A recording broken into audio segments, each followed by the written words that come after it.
তো এখন যখন থেকে ইরানে অ্যাটাক করেছে আমেরিকা, যেই অপারেশনটার নাম ছিল midnight hammer, operation midnight hammer মানে হচ্ছে রাতের হাতুড়ি। তো এই অপারেশনের নাম দিয়েছে আমেরিকা মিডনাইট হ্যামার, মানে রাত্রে ইরানের উপর হামলা করা হয়েছে হাতুড়ি দিয়ে। তো এই অপারেশনের পরে পুরো বিশ্ব তাকিয়েছিল রাশিয়ার দিকে, যে রাশিয়া ইরানের খুবই ভালো একটা বন্ধু, এলাই মানে খুবই ঘনিষ্ঠ, যে রাশিয়া কি বলবে এই ব্যাপারে ছিল সবার নজর। আর হঠাৎ করে আমরা দেখতে পাই যে রাশিয়ার থেকে অনেক বড় একটা বার্তা এসেছে, যেটা মানে পৃথিবীর সব মিডিয়ায় কভার করছে, ইন্টারন্যাশনাল একটা খবর। এই আর্টিকেলে আপনারা দেখতে পারবেন যে several countries ready to give nuclear bomb two Iran after US strike. মানে এই ব্যাপারে হাজার হাজার আর্টিকেল মানে বেরোচ্ছে। আর এমনকি ইসরায়েলের মিডিয়া জেরুজালেম পোস্ট, এখানেও এই আর্টিকেলটি পোস্ট হয়েছে। তো আসলে ইরানকে নিউক্লিয়ার বোম দিতে মানে কে রাজি হচ্ছে, সেটা হচ্ছে রাশিয়ার পূর্ব প্রেসিডেন্ট, নাম দিবেতি মেদভেদেভ।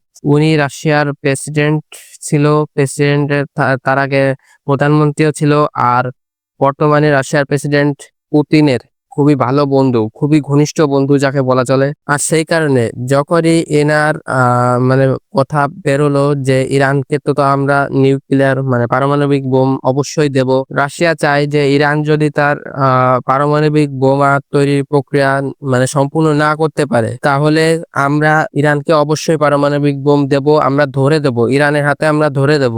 আর এই আর্টিকেলে বের হয়েছে যে এখানে বলা হচ্ছে যে ইরান আর রাশিয়া দুজন মিলে একটা কোয়াড্রিটি রেডিমেড তৈরি করার চেষ্টা করছে। মানে আমেরিকা যে ইরানের উপর হামলা করেছে, এর পরিবর্তে ইরান আমেরিকাকে যেই জবাব দেবে সেখানে রাশিয়া পাক্কা থাকবে, রাশিয়া ইরানকে সব রকম সাহায্য করবে। আর এখানে আপনি দেখতে পারবেন যে রাশিয়া কিন্তু ভুল কিছু করছে না। দেখুন, আমেরিকা ইউক্রেনের সাহায্য করছে না, ইউক্রেনের সাহায্য তো অবশ্যই করছে রাশিয়াকে হিট করার জন্য। তো সেই কারণে যদি রাশিয়া ইরানকে সাহায্য করে আমেরিকাকে মারার জন্য, তাহলে মানে ভুল তো কিছুই হচ্ছে না, সমান সমান, তাই না? তো এই ব্যাপারে ডোনাল্ড ট্রাম্প বলবে যে ভুল হচ্ছে আমাদের সাথে, ইরান একটা জঙ্গি রাষ্ট্র, এসব আপনারা কিভাবে করতে পারেন? তো রাশিয়ার সাথে বর্তমানে যা হচ্ছে সেই তুলনায় আপনি দেখতে পাচ্ছেন যে ঠিকই আছে।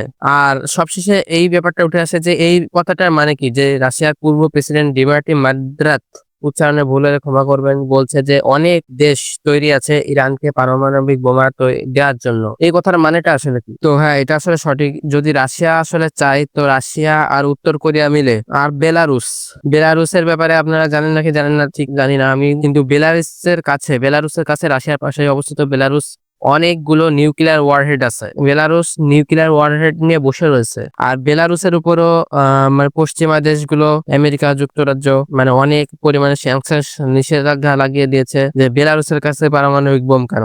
আর আসলে বেলারুসের কাছে তাদের নিজস্ব পারমাণবিক বোমা নেই। আসলে রাশিয়া তাদের পারমাণবিক বোমা বেলারুসের কাছে দিয়ে রেখেছে। কোনো সন্দেহ নেই যে বেলারুস ইরানকে পারমাণবিক বোমা দিতে পারে। আর তারপরে ধরুন চায়না কোনো সিক্রেট মিশনের আওতায় ইরানকে দিতে পারে পারমাণবিক বোম। রাশিয়ার কাছে অনেকগুলো অপশন আছে, অনেকগুলো সুযোগ আছে। তো 4 দেশের নাম তো আমি ইতিমধ্যে বলে দিলাম, Russia, Belarus, Russia, Belarus, China আর উত্তর কোরিয়া।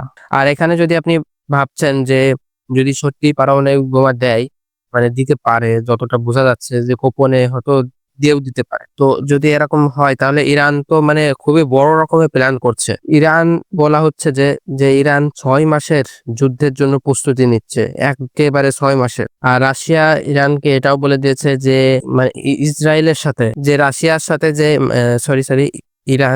ইসরায়েলের সাথে ইরানের যে দ্বন্দ্ব, সেখানে ইরানের যুদ্ধের কিন্তু মানে 1 বছরও চলে যেতে পারে। আর আমরা যদি রাশিয়া আর ইউক্রেন যুদ্ধ দেখি, তো সেই যুদ্ধ এখনো কন্টিনিউ চলতেই আছে। বর্তমান সময়ে 3 বছর হয়ে গেল, এখনো যুদ্ধ চলছেই। আর এই কারণে মানে দুই দুই দেশ ইতিমধ্যে প্ল্যান করে রেখেছে যে যুদ্ধ করব। ইরানও প্রস্তুতি নিচ্ছে। এখানে কিন্তু মানে ইসরায়েলের মানে সব থেকে বেশি ক্ষতি হবে। ইসরায়েল এখন বর্তমানে খুবই বিপদে আছে। আর একটা মজার ব্যাপার দেখেন যে ইসরায়েল যে প্রতিনিয়ত মানে প্রতিদিন ইরানের উপর যে বোমা মারছে না ফাইটার জেট নিয়ে, তার খরচ করতে হচ্ছে জানেন, এর খরচ হচ্ছে $12 বিলিয়ন প্রতি মাসে। মানে ইরানের উপর আক্রমণ করার জন্যই প্রতি মাসে $12 বিলিয়ন খরচ হচ্ছে ইসরায়েলের। আর যদি 6 মাস কিংবা 1 বছর যদি যুদ্ধ চলে যায়, তাহলে বলুন কত খরচ হবে। হিসাব করলে দেখা যাচ্ছে যে $120 বিলিয়ন খরচ হয়ে যেতে পারে ইসরায়েলের। আর এই টাকা আমরা কোথা থেকে পাবো, মানে এই টাকা ইসরায়েল কোথা থেকে পাবে, এটা হচ্ছে আমেরিকার ট্যাক্স পেয়ার থেকে।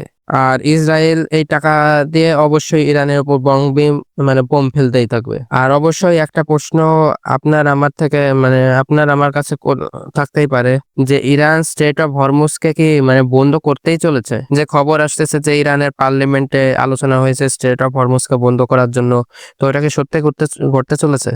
তো দেখুন, না, আসলে আমেরিকাতে এই বিষয়টা নিয়ে খুব বেশি চর্চা হচ্ছে। আমেরিকার যে পররাষ্ট্রমন্ত্রী মার্কো রুবিও মানে এখান থেকে সাংবাদিক জিজ্ঞাসা করলেন যে স্ট্রেট অফ হরমুজ যদি বন্ধ করে দেয় তাহলে আমেরিকার কি হবে, মানে মার্কেটের কি হবে? মার্কেট তো একেবারে নিচে পড়ে যাবে, তাই না? Secretary, final question here. Do you expect Iran to move to close the Strait of Hormuz to try to disrupt oil transportation across the world? Well, I encourage the Chinese government in Beijing to call them about that because they heavily depend on the Straits of Hormuz for their oil. If they do that, it'll be another terrible mistake. It's economic suicide for them if they do it. And we retain options to deal with that. But other countries should be looking at that as well. It would hurt other countries' economies a lot worse than ours. It would be, I think, a massive escalation that would merit a response, not just by us, but from others. অনেক বড় জবাব দিয়েছেন ইনি। আমি আপনাকে বলে দিচ্ছি যে ইরান স্ট্রেট অফ হরমুজ বন্ধ করার আগে অনেকবার ভাবতে হবে ইরানকে। দেখুন, স্ট্রেট অফ হরমুজ যদি বন্ধ হয়ে যায় তো এখানে সবচেয়ে বেশি, যদি স্ট্রেট অফ হরমুজ বন্ধ হয়ে যায় তাহলে এখানে সবচেয়ে বেশি ক্ষতি হবে হচ্ছে চায়নার। কারণ যেহেতু আপনারা জানেন স্ট্রেট অফ হরমুজ থেকে অনেক পরিমাণে তেল চায়না কেনে। আর শুধু চায়না না, জাপান, ইন্ডিয়া, পাকিস্তান, ইন্দোনেশিয়া সব এখান থেকেই তেল কেনে। তো মনে করুন যদি স্ট্রেট অফ হরমুজ যদি ইরান বন্ধও করে দেয় না, তো সবার প্রথমে তো ভারত আর চায়না দুইজন পৌঁছাবে তেহরানের কাছে। দুইজন মিলে বলবে যে কি হয়ে গেল, আমাদের কেন এই যুদ্ধের সাথে টানছেন, আমাদের তো কোনো সংযোগ নেই এখানে। আমেরিকা যদি কিছু করতে হয় তাহলে আমেরিকার ক্ষতি করেন, আমাদের কেন মানে ক্ষতি করবেন আমাদের। ইরানের মানে পার্লামেন্টে যে কথা মানে সিদ্ধান্ত হয়েছে যে স্ট্রেট অফ হরমুজকে বন্ধ করে দেবে, কিন্তু এটা আসলে পুরোপুরিভাবে ফাইনাল না। তো এটাকে মানে সত্যি কি বন্ধ করে দেবে নাকি এটা হচ্ছে ইরানের আর্মির উপর নির্ভর করে। তো আমি মার্কো রুবিওর সাথে একমত হব যে ইরান যদি স্ট্রেট অফ হরমুজকে বন্ধ করে দেয় তাহলে মানে সে নিজের জন্যই গর্ত খুঁড়তেছে, যে সে নিজেই তার ইকোনমি ধ্বংস করে দেবে, তার অর্থনীতি নিজেই ধ্বংস করে দেবে। ইরান যদি স্ট্রেট অফ হরমুজ বন্ধ করে দেয় তাহলে চায়না আর ইন্ডিয়া দুইজন মিলে ইরানের কাছে যাবে আর গিয়ে জোর করে ওই গেট খোলাবে। কারণ পুরো পৃথিবীর 20% তেলের সাপ্লাই ওইখান থেকেই আসে, স্ট্রেট অফ হরমুজ থেকেই আসে। মানে কাঁচা তেল যেটাকে কেনে ইন্ডিয়া আর চায়না দুইজনে কেউই চায় না যে স্ট্রেট অফ হরমুজ বন্ধ হোক, কাঁচা তেলের দাম বেড়ে যাক। তো এতে করে আমেরিকার ততটা ক্ষতি হবে না যতটা ক্ষতি চায়না আর ভারতের হবে। আর তারপরে একটা প্রশ্ন আপনি আমাকে এটা করতে পারেন যে operation midnight hammer Iran America ইরানের উপর করেছে, এখানে আমেরিকার মিসাইল বোম বাংকার ব্লাস্টার যে বোমের কথা বলছিল, এটা তো আমেরিকার যে পারমাণবিক বোমা তৈরি কেন্দ্র, এখানে তো মানে টার্গেটে তো হিট তো করেছে, মানে বোম তো ফেলেছে। তো এতে করে কি মানে ইরানের পারমাণবিক বোমা তৈরির প্রক্রিয়া মানে যেই প্ল্যান আছে সেটা কি পুরোপুরিভাবে ধ্বংস হয়ে গেছে, শেষ হয়ে গিয়েছে? তো আমি এখানে বলতেছি না, আমার মনে হয় না যে ইরান তার পারমাণবিক বোমা তৈরির মানে প্রক্রিয়ায় থামছে, কিংবা মানে তাতে ক্ষতি হয়েছে কিন্তু ক্ষতিটা আবার তারা পুনরায় উদ্ধার করে নেবে। কিন্তু ইরান আসলে থামবে না, তাদের যে প্ল্যান আছে, যে প্রক্রিয়া আছে পারমাণবিক বোমা তৈরির, সেটাকে অগ্রসর করেই ছাড়বে। মানে ইরানে যে 3টা জায়গা ছিল ওইখানে ক্ষতি হয়েছে, এই কথাটা নেতানিয়াহুও মানছে, ইসরায়েলের প্রধানমন্ত্রী। উনি বলেন যে আমি মানছি যে ইরানের মানে ওইখানে কেন্দ্রে ধ্বংস হয়েছে, কিন্তু আমি এটা বলতে পারবো না যে ইরানে যে পারমাণবিক বোমা তৈরির প্রক্রিয়া সেটা সম্পূর্ণভাবে শেষ হয়ে গেছে। এই কথা বলেছে ইসরায়েলের প্রধানমন্ত্রী বেনিয়ামিন নেতানিয়াহু। আমেরিকা ইরানের পারমাণবিক বোমা তৈরির প্রক্রিয়ায় ক্ষতি অবশ্যই করেছে, মানে অনেকটাই ক্ষতি করেছে, কিন্তু পুরোপুরিভাবে শেষ করতে পারেনি, এটা বিশ্বাস করছেন নেতানিয়াহু। তো আসলে আমেরিকার কাছে দুটো অপশনই ছিল, একটা ছিল এই বাংকার বাস্টার বোম আর একটা ছিল ট্যাকটিক্যাল নিউক্লিয়ার বোম, মানে খুবই ছোট পরিমাণে একটা পারমাণবিক বোম, অত্যন্ত ছোট একটা পারমাণবিক বোম। মনে হয় না যে এতে আমেরিকার অত বেশি সফল হয়েছে। ইরানের যে 3 জায়গা ফর্দো, ইস্পাহান, নেতাঞ্জ, এখানে মানে পুরোপুরিভাবে ধ্বংস তো করতে পারেনি, কিন্তু অবশ্যই ক্ষতি করেছে, যেখানে মেন যেটা ছিল ফর্দো।